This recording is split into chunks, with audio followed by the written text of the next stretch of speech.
can fly. I believe I can touch the sky. I'm Sam Mitchell. These are my stories. Spread my wings and fly away.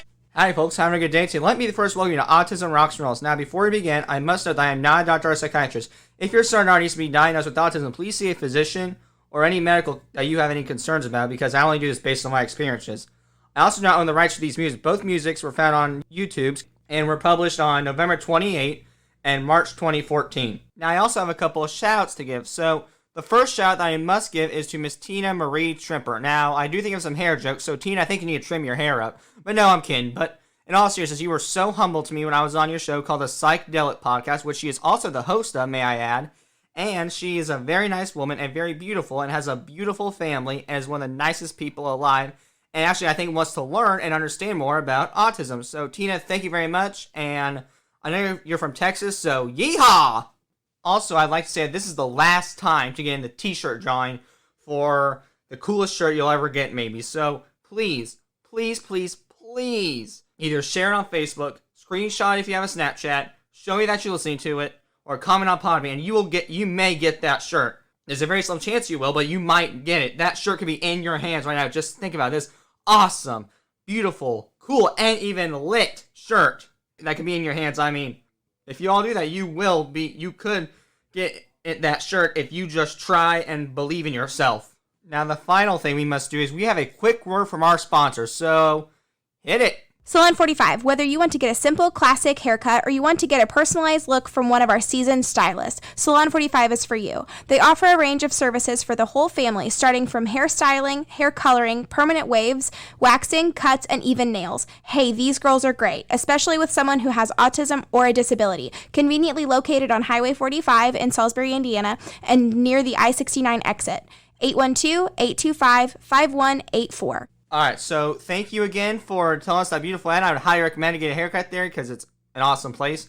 But enough about that's not what it's about. It's about today's topic. So today's topic is actually about an airplane, and the analogy of flying and an airplane, because flying can be like us. It can be if you truly think about it hard enough, because when we're up a high, it's just us. But in the upward world and we're climbing up, as they say, climbing up the corporate ladder. But we're climbing up the autistic ladder, I guess. But it's just like us. If you see what I mean, and if you just go up there and just think hard.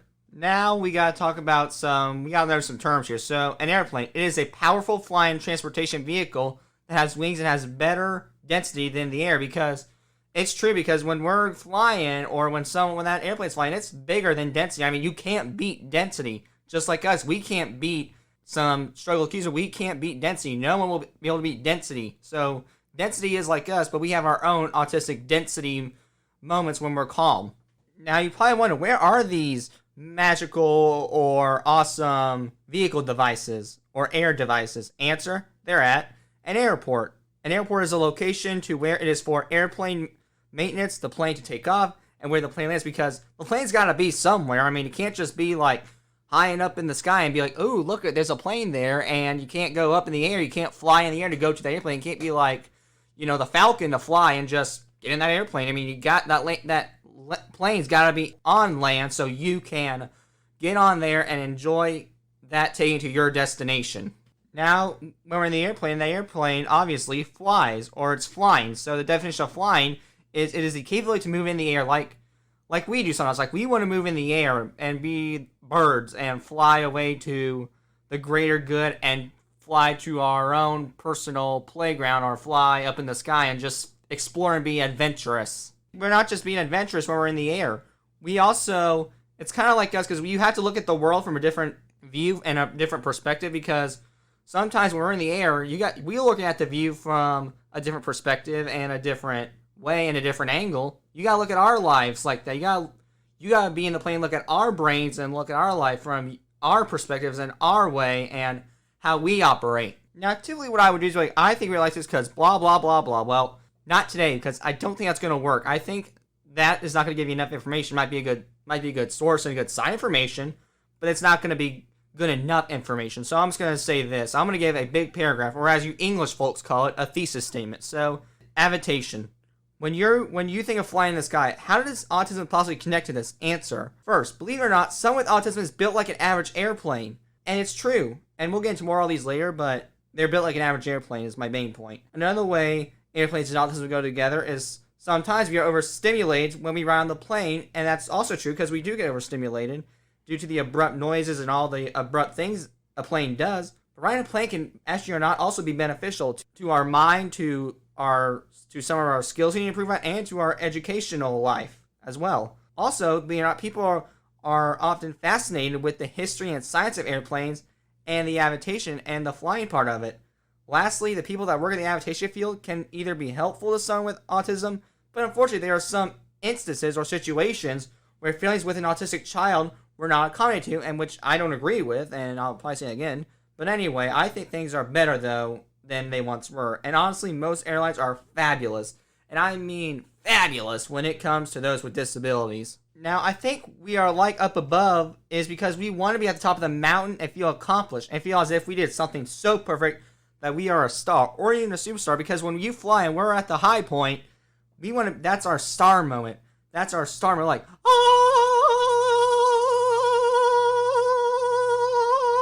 and we did it, we made it, and we did something so cool that where everyone smiles, their chest is rising up, they're not slouching, they're standing up tall, they're clapping their hands, they're blasting confetti at us, and we just feel like we want to be celebrated with a big giant party or something that sounds celebratory. And with being a star, it's just like the takeoffs and lands, because when we take off, we're doing something good. We're doing something. We're taking action. We're doing something. But when we're landing, that's when the time smooths out and we just go smooth sailing. Now, as I did say earlier with overstimulation, sometimes autistic people do not like being in an airplane due to the overstimulation, but there are people trying to make us feel like, I said a while back of that, they're trying to make us feel like we will be okay on the airplane, that nothing bad will happen. And to show you that, I want you to look at the first video below. They're trying to help autistic people do it virtually and show them like how the process of an airplane is on boarding the airplane, going through security, and they're trying to show them how bad it's not to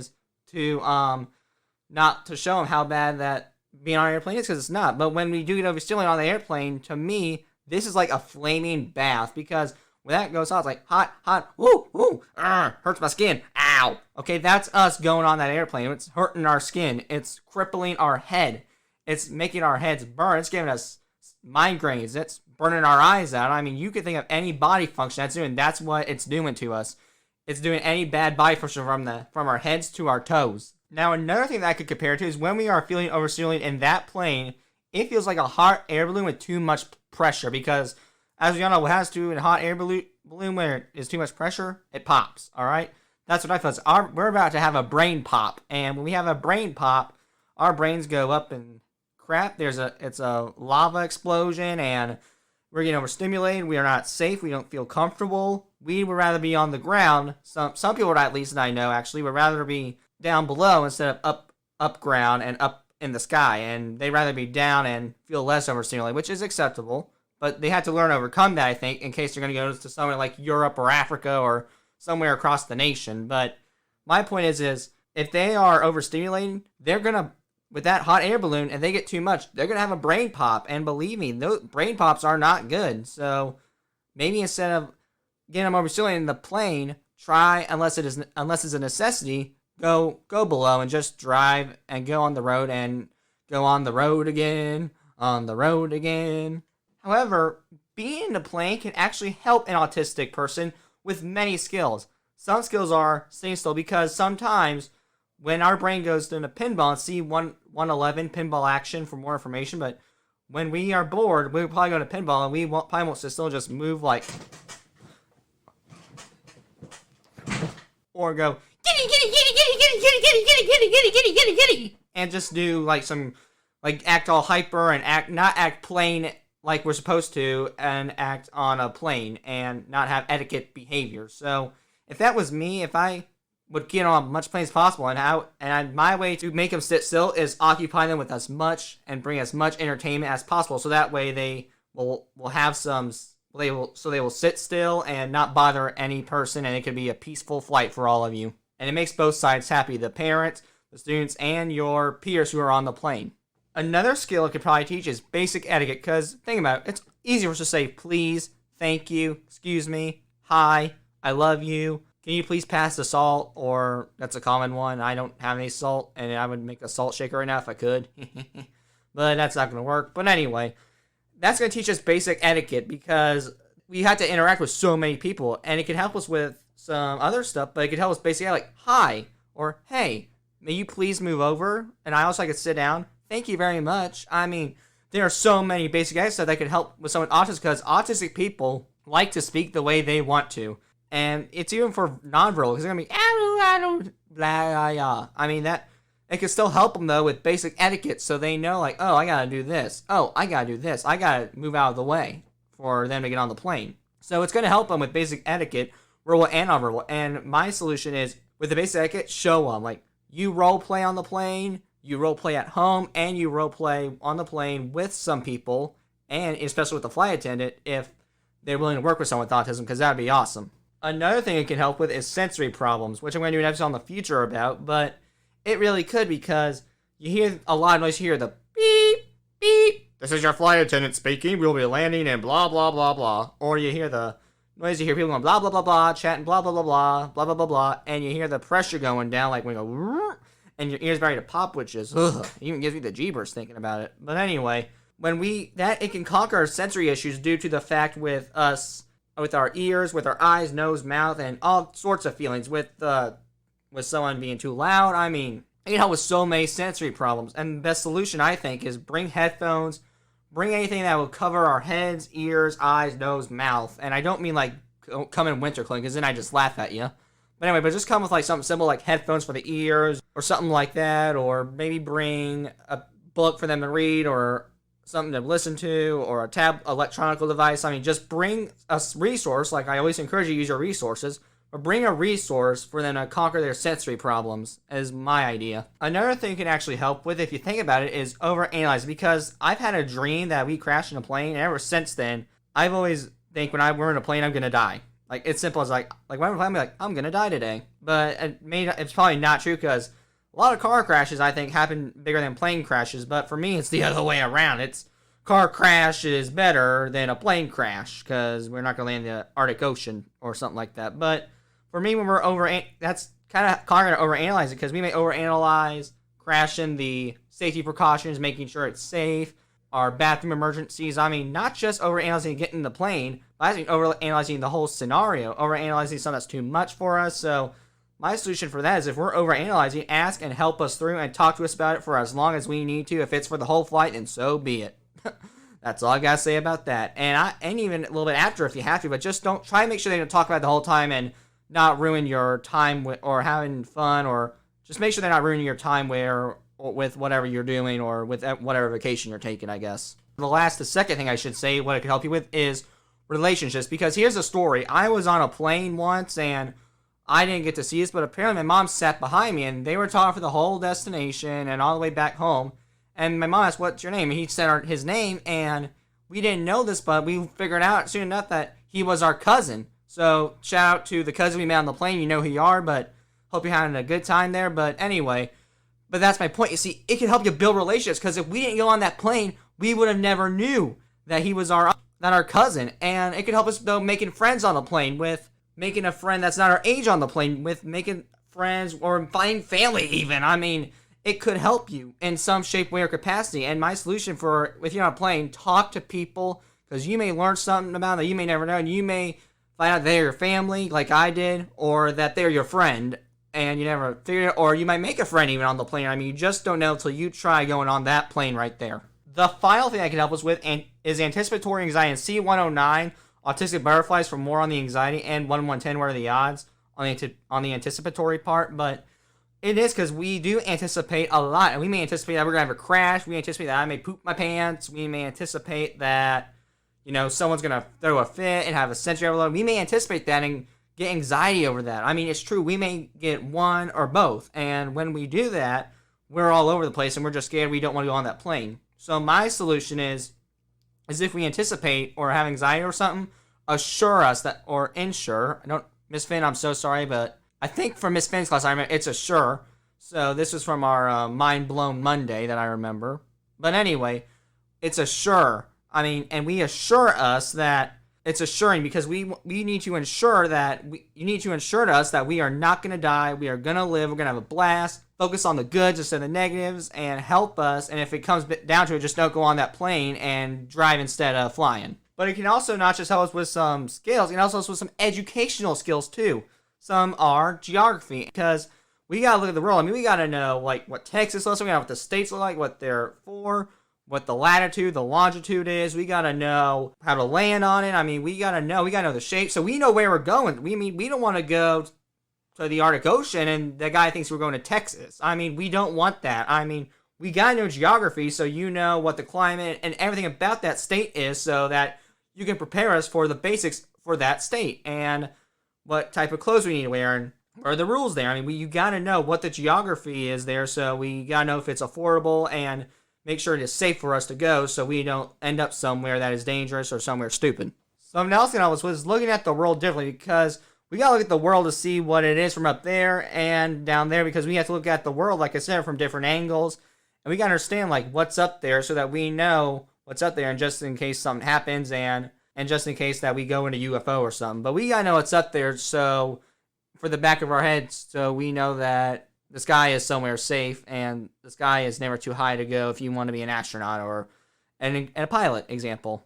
But we got to look up there to see what's up there so that they know where they're going, what obstacles there are up there. Something else you need to know to be a pilot or for an airplane is math. Because you got to fly a plane, you got to know math. You got to do 2 times 2 equals 4 with a snap of your fingers because you got to think of math size off the top of your head so you can make that plane land safely so that, and in the end, your math will be worth it. And sometimes if you're a solo person, then math is good for you, but not like for me. But anyway, if you know math, then you should invest in the aviation world so that because you may get interested in it and you may sit there all day, but you have your math brain to use. And if you know that math, you'll make sure that that plane lands safely because of your numbers. The last thing you need to know is engineering because, dude, you gotta be able to fly that plane. You gotta know the controls. You gotta make sure that everything's maintenance and you gotta know how it works and you gotta engine it. You gotta figure out how it's built, how it's engineered. Because if you don't figure out engineering, let's just say you're gonna crash for sure. It's going to be a bad day and a very bad time frame for us and a very bad death toll. And you're going to put a lot of families at harm's way physically and mentally. The final thing you need to become a pilot or something to get in the aviation world is, and the most important and like the most important thing is science and physics. Because you need to know science in order to figure out formulas, to figure out how this plane's going to land. You got to know that stuff. And for physics, you need to know that because you need to study how things move. You need to study how the airplane moves, how things move, how this wing vehicle or wing object knows how it moves, and learn Newton's law of motion, it maybe even. I mean, you need to know science, but you need to know physics too to show you how it moves, but you got to know science. You got to know science, or otherwise you're going to be lost, I think, in the aircraft world without the flies and how things move. Because if you don't learn how that plane moves, you're going to crash definitely, and you're going to be scrambled all over the place. To show you how bad you must need science to work in the aircraft world, I want you to look at the second video below, because this is the first video and the premiere episode of one of my favorite childhood shows, and when I was younger, because it was on YouTube, of Bill Nye the Science Guy, and the very first episode of Bill Nye the Science Guy, and it coincidentally is about flight. So I would highly recommend, if you're interested in flight, to look at that second video below. Also, the aircraft world is an interesting place, like I said, but I think it could go either way, actually, because maybe an autistic person either may not be too interested, like myself, because I'm not too interested, but I think it's okay, and I think it's kind of cool if I was. Or it might be very hard to comprehend. It might be a very hard world for them to understand and not comprehend. However, think about it this way, the world of aviation, the world of flight, could be an obsession, or even lead to a career because they know so much about it. I mean, they can study everything about it, the parts, the plane, the wings. They know everything about it, and they become so obsessed that it could lead to a career, and the only thing they do is flying that airplane and being in the sky and being the best pilot to the best of their abilities and being the best pilot that anyone's ever seen and flying that plane so high that the plane is in space. Unfortunately, like I said earlier, not every person in the aircraft world does not understand that aircraft and autism is a challenge and that they don't combine, and they need to take they need to take hoops that they need to overcome and help them out a little. They can't understand that. So to show you that, I want you to look at the third video below as a family, as the pilot actually kicks off an autistic family who was going to travel off the airplane. But however, there is hope. There truly is hope. Though as there are people with good hearts and do care, they even want to try to help. And to show you that, I want you to look at the fourth video below as passengers and flight attendants help a boy with autism calm down from an airplane meltdown. And the people who care are like, it's like getting a secret praise. It's like, it's okay. You're doing good. It's alright, man. You're doing good. You're doing good on this airplane. You're awesome. Keep doing a good job, whatever you're doing.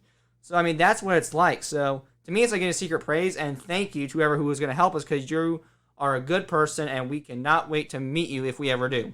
Now, I do not know what I would do if I was kicked off an airplane for being autistic, but the first thing I do is, first I give let's say a teachable lesson about autism.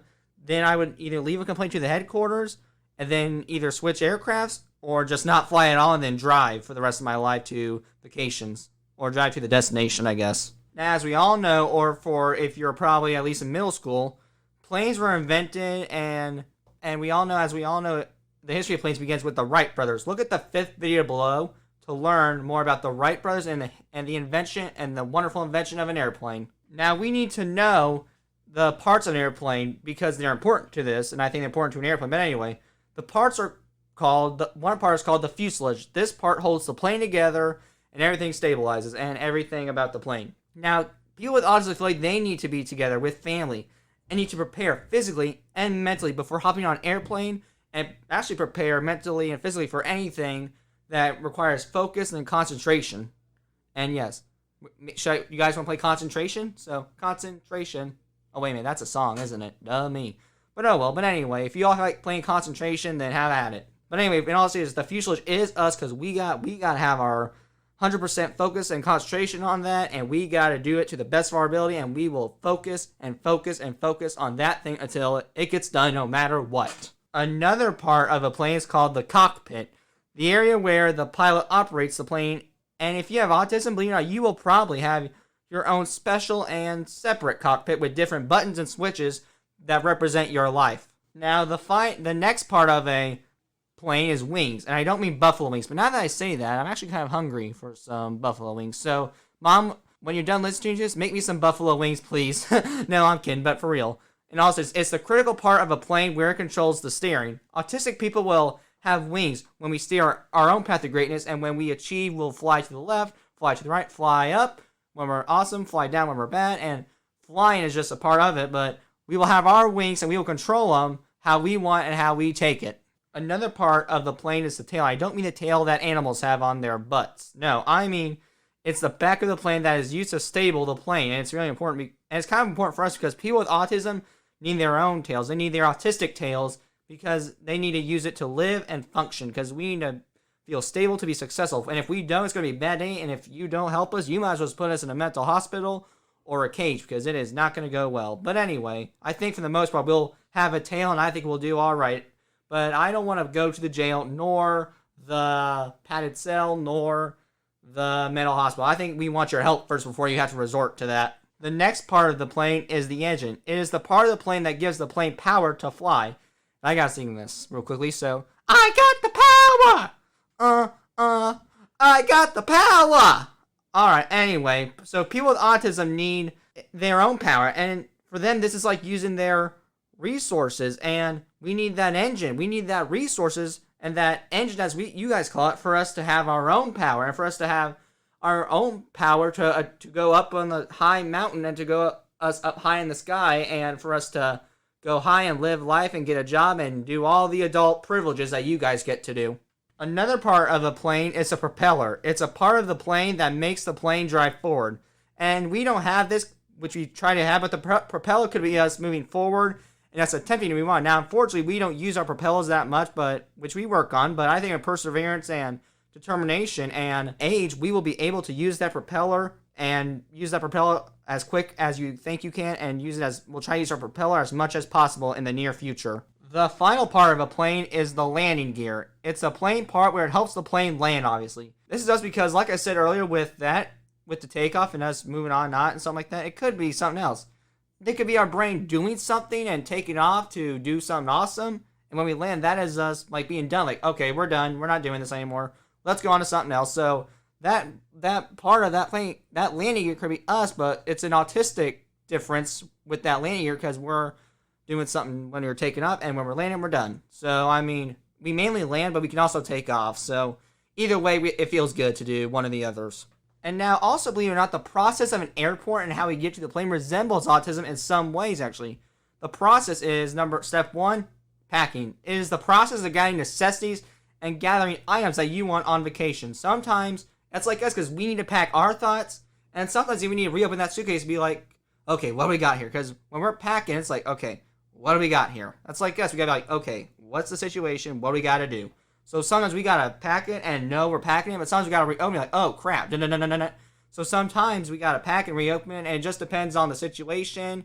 And you, with your help though, I'm pretty sure eventually we'll be able to pack our suitcase, our own autistic suit, our own suitcase brain, and able to pack it all up and be done and have fun. Now, step 2 would be getting there. You then arrive at the plane or at the airport, and you would arrive 2 hours and 30 minutes before your arrival. That is like arriving for us, and we like to arrive as early as possible. We want to. I mean, we want to arrive 2 hours and 30 minutes before everything, but sometimes we're idiots and we lose time. Like, oh, we got sidetracked. We're kind of late here. Sorry. And we're like, I'm so sorry I was late. I got sidetracked, blah, blah, blah. And I know they're like, it's okay, but for us, it's not okay, because we have a system where we want to be early. We want to be early. They'll appreciate in the end. We're going early. Deal with it. I mean, that's what we think. We want to be as early as possible without being too weird. Now, step 3 would be go to check-in. Then you obviously go to check-in and you get your boarding pass. This is like us when we check in with someone. We want it to be planned. I mean,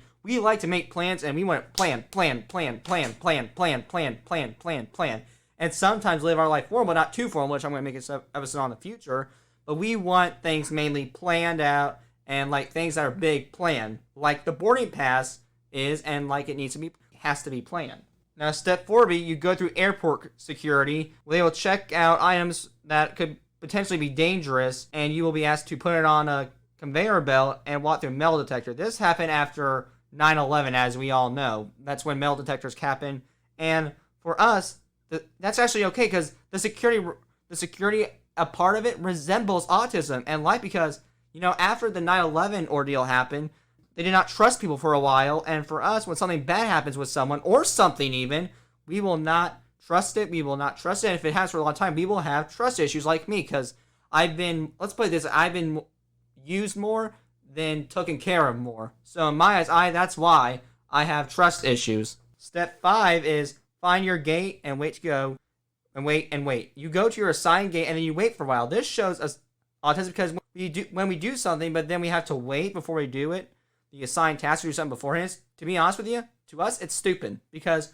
we want to do the goal first, then do the main task. Like, for example, you spill something. Okay, you know what you have to do?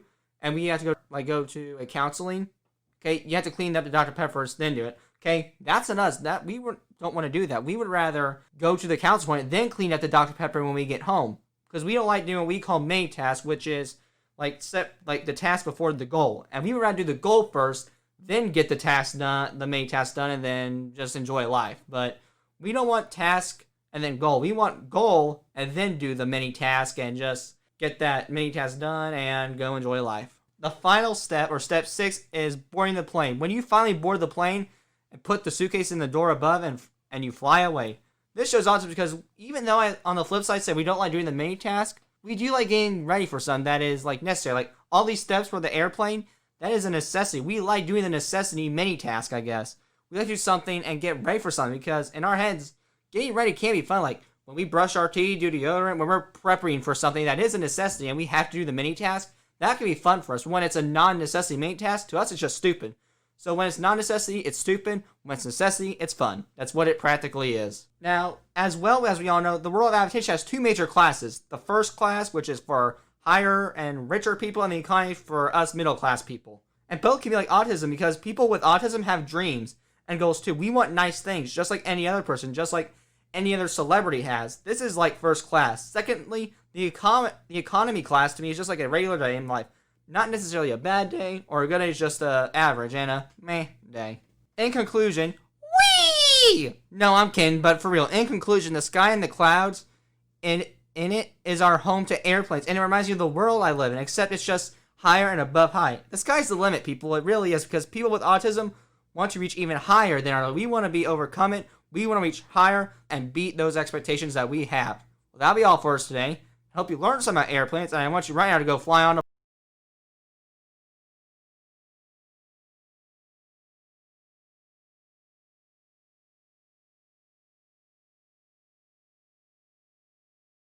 for another episode coming in very soon. Hope you enjoyed listening to me ramble. Thank you very much.